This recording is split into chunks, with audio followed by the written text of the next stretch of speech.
राम राम मित्रांनो, बऱ्याच जणाला जिम्मेदारीच्या ओझ्याखाली सकाळची झोप घेता येत नाही. तसंच आमचं पण आहे. सकाळी 6:30 वाजले की आपल्या डोक्यात एकच असतं, चला टाईम होतं आपल्याला बाहेरगावी व्यवसाय घेऊन जायचं आहे.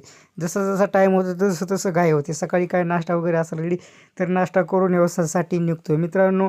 परत परत सांगतोय मित्रांनो, कधीही कोणताही व्यवसाय करताना लाज बाळगू नका. जो लाजला तो कधीच काय करू शकत नाही मित्रांनो. तुम्ही हाच विचार करतात की मी हे केलं तर काय म्हणतील, लोक काय म्हणतील, लोकांचा विचार करू नका. तुमच्या अडीअडचणीत लोक तुमच्या घरी येणार नाहीत. जे काही तुमच्या बाबतीत आर्थिक प्रश्न असतील ते तुम्हाला सोडवावे लागतात. म्हणून मित्रांनो, कधीही लाजायचं नाही, निःसंकोचपणे व्यवसाय करायचे. मित्रांनो, खरं सांगू का, मला सुद्धा ह्या व्यवसाय करताना थोडंफार निःसंकोच वाटायचा, लाज वाटायची. मी कसं करू, मला लोक काय म्हणतील, मला लोक काय समजतील. पण मित्रांनो, लोकांचं काय घेऊन बसू नका. आपल्याला जे आपल्या बुद्धीला पडते ते करत राहायचं, मेहनत घ्यायची, 4 पैसे कमवायचे. वेळोवेळी पाटील पण तेच सांगतात की पोरानं कुठंही मागं न राहता, कुठंही बेरोजगार न फिरता आपण व्यवसायात उतरलं पाहिजे. आणि मी तेच परत परत माझ्या मित्रबांधवांना सांगतो की छोटे मोठे व्यवसाय करा, व्यवसायात उतरा. एकदा तुमची लाज संपली ना, नक्कीच तुम्ही यशस्वी व्हाल. पण कुठंही लाज होऊ नका, एवढंच सांगायचं होतं. धन्यवाद मित्रांनो. जय हिंद, जय महाराष्ट्र.